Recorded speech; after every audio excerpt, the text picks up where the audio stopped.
My dear friends, colleagues and students, so today I am going to give you lecture on the electrochemical cells.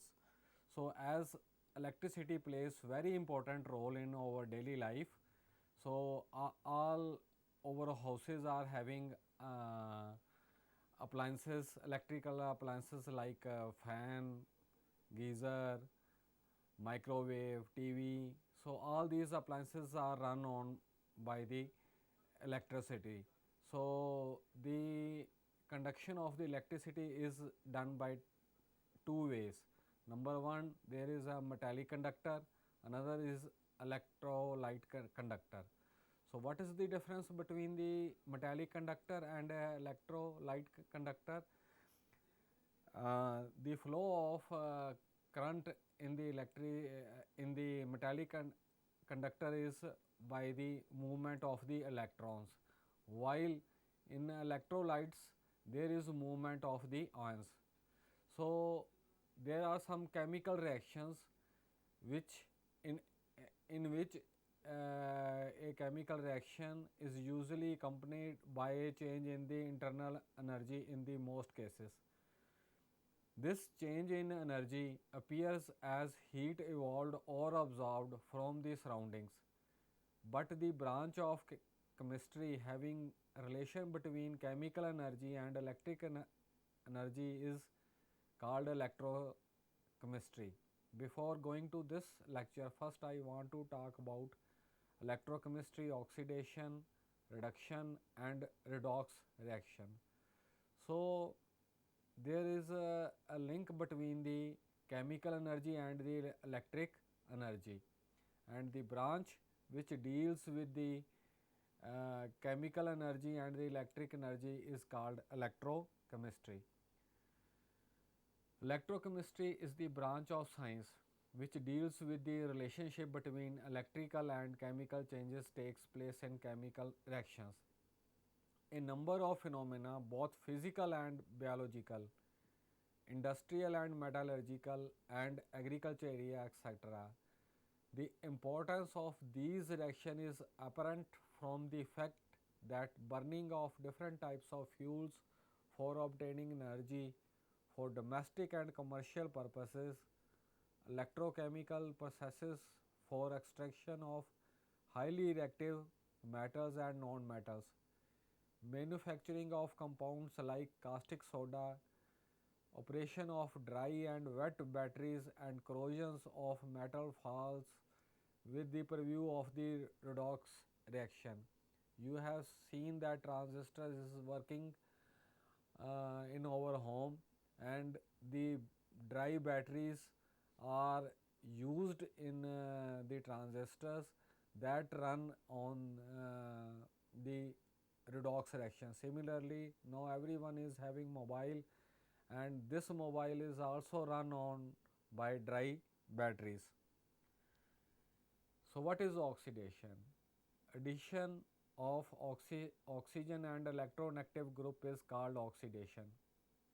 But according to new electronic concept, oxidation involves loss of electrons by an atom or ion, a group of atoms behaving as one particle having positive or negative charge on it.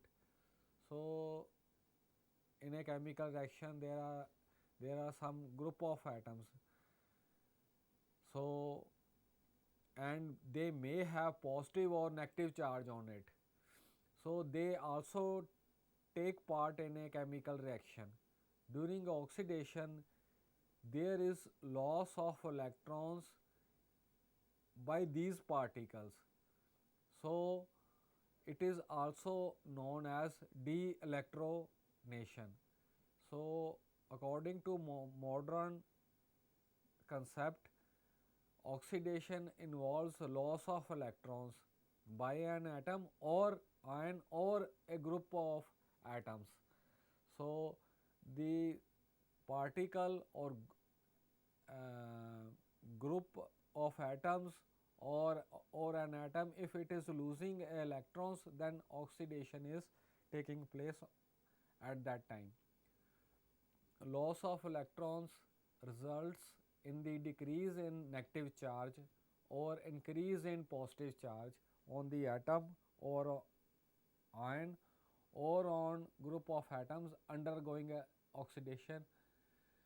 So, in the next slide, there are examples where a group of atoms of permanganate loses one electron and there is loss of one electron and the negative charge increases on this.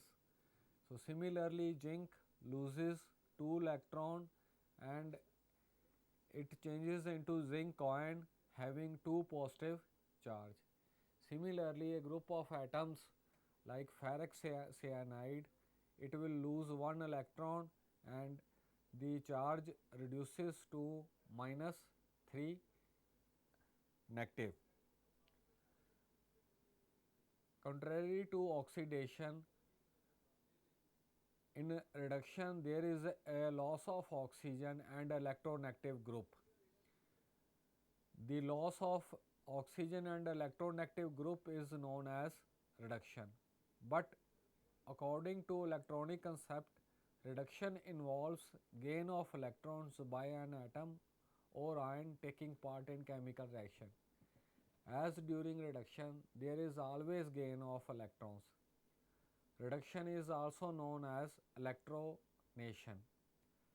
So, during reduction, there is loss of oxygen or electronegative group. But according to modern concept, reduction involves gain of electrons by an atom or ion or a group of atoms taking part in a chemical reaction.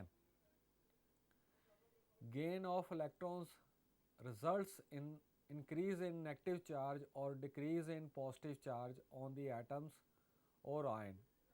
A group of atoms behaving as one particle having positive or negative charge on it undergoing reduction. The examples are given in the next slide. So, here ferrocyanide is a group of atoms.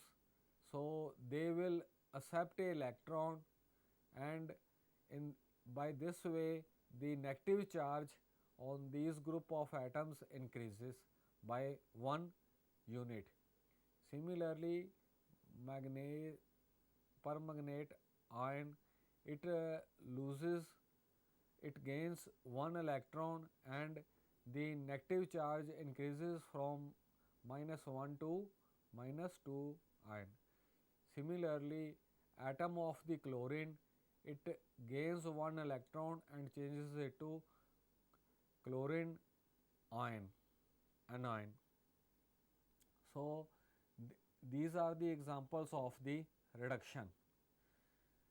Gain of electrons result in decrease or of positive charge. So, when ferrous 3 plus ion, it gains the electron, then it changes into Fe2 plus. So, there is a decrease in the positive charge. Similarly, tin plus 4, when it gains the 2 electron, then the tin there is a decrease of the 2 unit of positive charge. Whenever we are using a battery, a redox reaction occurs there and these reactions are common in daily life. A simple example of oxidation reduction reaction is the reaction between zinc metal and copper sulfate in a aqueous solution. There is exchange of electrons. So, when we put a zinc rod in the aqueous solution of copper salt, then there is a flow of electrons taking place. So, and if we will place zinc rod in a copper salt in a solid state, then there is no any reaction. But when we put the zinc rod in the aqueous solution of the copper salt, then there is a exchange of the ion, or exchange of the electrons take place. By studying this reaction, we will observe that a zinc metal, we will took a zinc metal and clean it with a sandpaper, and we place this strip in a beaker having aqueous solution of copper sulfate. The copper sulfate dissociates into copper 2 plus ions and sulfate ions, and further zinc metal loses electrons and gets oxidized. So zinc metal loses 2 electron and oxidized to zinc 2 plus ion, whereas copper 2 ions accept electrons and get reduced to copper metal, which go into the solution. So the copper 2 plus oxy reduces the zinc 2 ions which go into the solution. The weight of zinc plate gradually decreases. On the other hand, copper 2 plus ions present in the solution after accepting the electrons are given by the zinc and are getting reduced to the copper. So in this process, copper metal either gets deposit on the zinc plate or gets precipitate at the bottom of the beaker. So there are two possibilities, that copper metal either gets deposit on the zinc plate or gets precipitate at the bottom of the beaker. Since copper 2 ions from the solution are changing to copper solid, the blue color of the solution slowly fades. The reaction may be written as zinc. So this, when we dissolve the copper sulfate into the water, then the color of the solution is blue. But when we place the zinc metal into it, slowly the color of the solution fades away. In this reaction, sulfate ions do not precipitate. So the sulfate ions are not precipitating, the precipitates of coppers are formed. The reaction is commonly described as zinc having displaced copper 2 ions from the copper sulfate solution. Thus copper is oxidized to copper 2 plus and zinc reduces to zinc 2 plus. So now come to the reducing and oxidizing agent. A reducing agent reduces something else. That must mean that it gives electrons to it. Electropositive elements are good at giving away electrons to form its ions. Zinc, magnesium, sodium are good reducing agent. So reducing agent are those substances which reduces something else, that they give electrons to anyone. So this zinc, magnesium, sodium, cesium, they lose the electrons very easily, so that's why they are very good reducing agent. While an oxidizing agent is the substance which oxidizes something else. That must mean that it takes electron from any other substance. Copper doesn't form its ion very readily, and its ions easily pick up electrons from somewhere to convert to metallic copper. So copper is having tendency not to lose the electrons, so they will accept the electrons. So copper 2 ion is a good oxidizing agent. Similarly, fluorine and oxygen, they are also very good oxidizing agent. When zinc reduces hot copper to oxide to copper, the ionic equation for the reaction is that copper 2 plus zinc, and it converts into copper solid plus zinc from metal, it changes into the ions zinc 2 plus ion.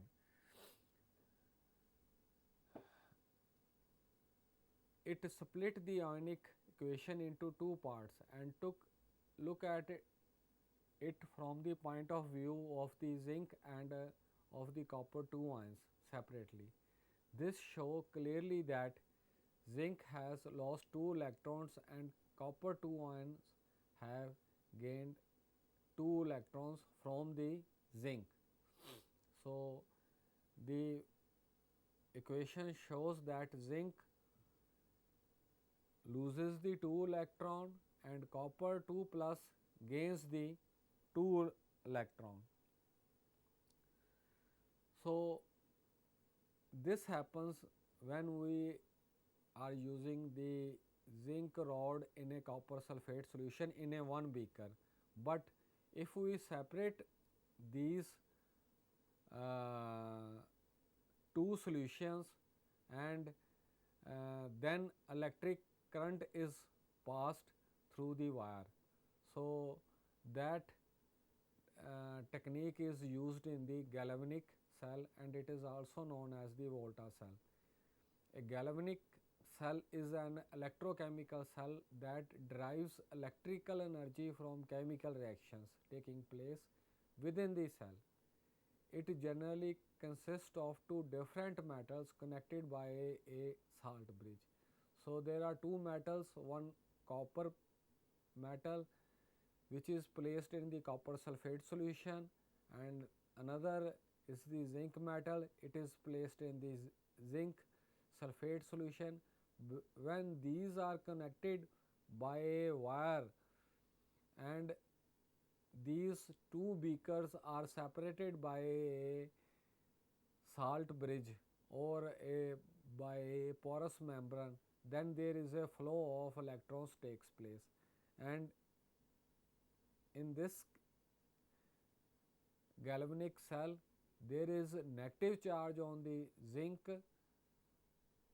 and it is also known as anode, while on the copper there is a positive charge and this is known as cathode. So, there is a overall reaction is that copper 2 plus it takes the electrons from the zinc and converts the into zinc 2 plus ion and copper solid is precipitated down. So, in the salt bridge there is a movement of the ions takes place, there is a movement of sodium plus ions and sulphate ions takes place. Galvanic cell is usually consist of two half cells. The cell will have copper metal and copper sulphate solutions in one beaker, zinc metal and zinc sulphate in the other beaker, potentially potassium sulphate in the salt bridge. So, in the salt bridge usually potassium sulphate is used. In a galvanic cell, one metal is able to reduce the cation of the other and conversely the other cation can oxidize the first metal. When a metal in one half cell is oxidized, anions must be transferred into that half cells to balance the electrical charge of the cation produced. The anions are released from the other half cells where a cation is reduced to the metallic state. The salt bridge or porous membrane serves both to keep the solutions apart and to allow the flow of anions in the direction opposite to the flow of electrons in the wire connecting the electrodes. Usually a galvanic cell consists of two half cells. The cell will have copper metal and copper sulfate solution in one beaker, zinc metal and zinc sulfate in the other beaker. So these two beakers are connected by a salt bridge, and the salt bridge is made up of from the potassium sulfate. In a galvanic cell, one metal is able to reduce the cation of the other, and conversely the other cation can oxidize the first metal. When a metal in one half cell is oxidized, anions must be transferred from one half to balance the electrical charge of the cation produced. The anions are released from the other half cell where a cation is reduced to the metallic state. The salt bridge or porous membrane serves both to keep the solutions apart and to flow of anions in the direction opposite to the flow of electrons in the wire connecting the electrodes. In the direct redox reaction, the transfer of electron is limited to very small distances, and therefore no useful electrical work could be obtained. So when we are placing the zinc metal in a copper sulfate solution, so no useful electrical work could be obtained. However, if the transfer of electrons from zinc to copper ion is allowed to occur through some metallic wires, useful electrical work could be obtained. Such reactions are called indirect redox reaction. The basic difference between the two is that in the direct redox reaction, energy is liberated in the form of heat energy, whereas in the indirect redox reaction, the energy is liberated in the form of electrical energy. So, in a in the indirect redox reaction, there is flow of electrons takes place, while in the direct redox reaction only energy is liberated in the form of heat energy. An electrochemical cell consists of two half cells. Each half cell consists of an electrode and an electrolyte. In a full electrochemical cells, species from one half cell lose electrons to their electrode, while species from the other half cell gain electrons, and this process is known as reduction from their electrode.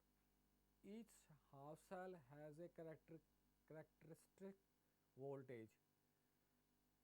Different choices of substance for each half cells give different potential differences.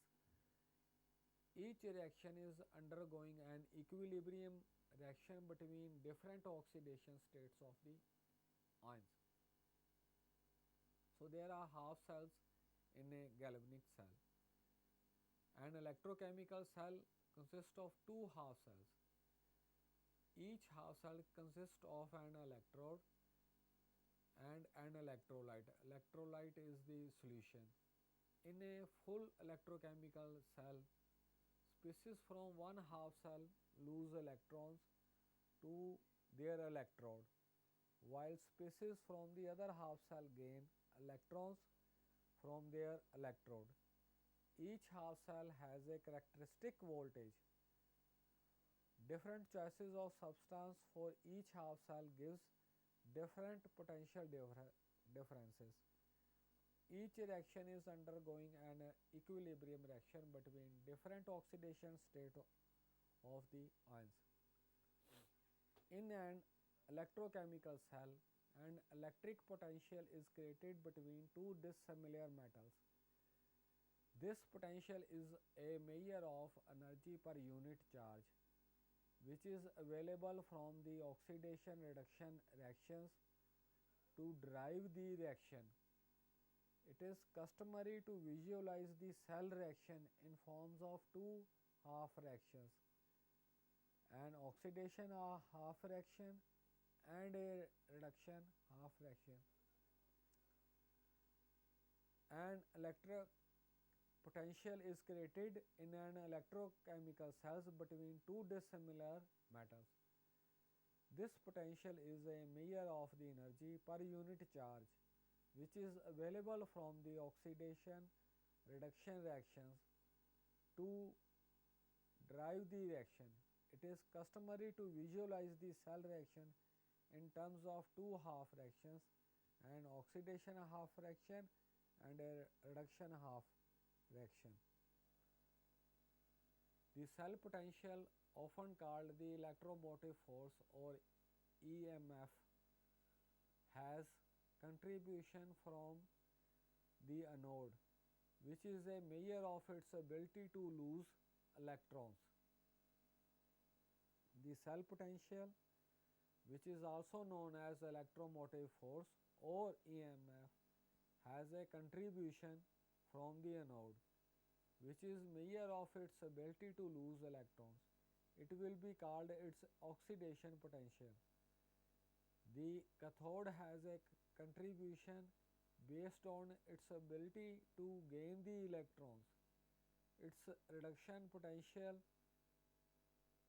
the cell potential can then be written E cell is equal to oxidation potential plus reduction potential.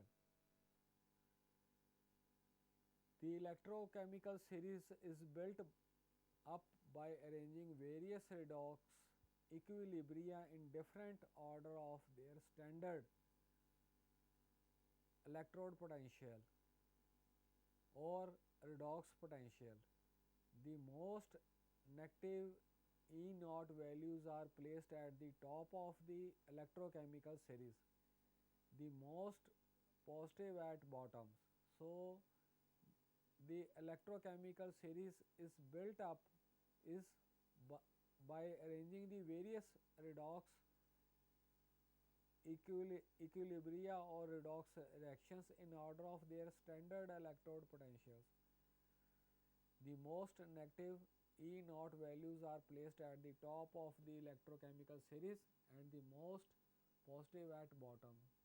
So, K plus, it is a strong potassium chloride is a strong electrolyte and it dissociates into 100% into ions. So, K plus tops and on the other side OH negatives, it is at the bottom. Generally, a salt bridge is a laboratory device used to connect the oxidation and reduction cells of a galvanic or voltaic cell, a type of electrochemical cells. Salt bridges usually come in two types, glass tube or a filter paper. So, salt bridge helps in the movement of the anions, while the flow of electrons takes place through the wire. So, overall reaction is that zinc loses the 2 electron and it converts into zinc 2 plus ions, while copper 2 plus it gains the electrons and precipitates at the bottom of the beaker. So, current flows from zinc to copper metal, while the ions flow from copper to copper sulfate solution to the zinc sulfate solution. The zinc acts as a anode, while cathode copper acts as a cathode. Electrons leave one half of a galvanic cell and flow to the other. A difference in a charge is established. If no salt bridge is used, there is charge difference would prevent further flow of electrons. So, if we will not use the salt bridge, then there is no flow of electrons takes place. A salt bridge allows the flow of ions only to maintain A balance in charge between the oxidation and reduction vessels or beakers while keeping the contents of the each separate. With the charge difference balanced, electrons can flow once again and the reduction and oxidation reactions can proceed. So, the use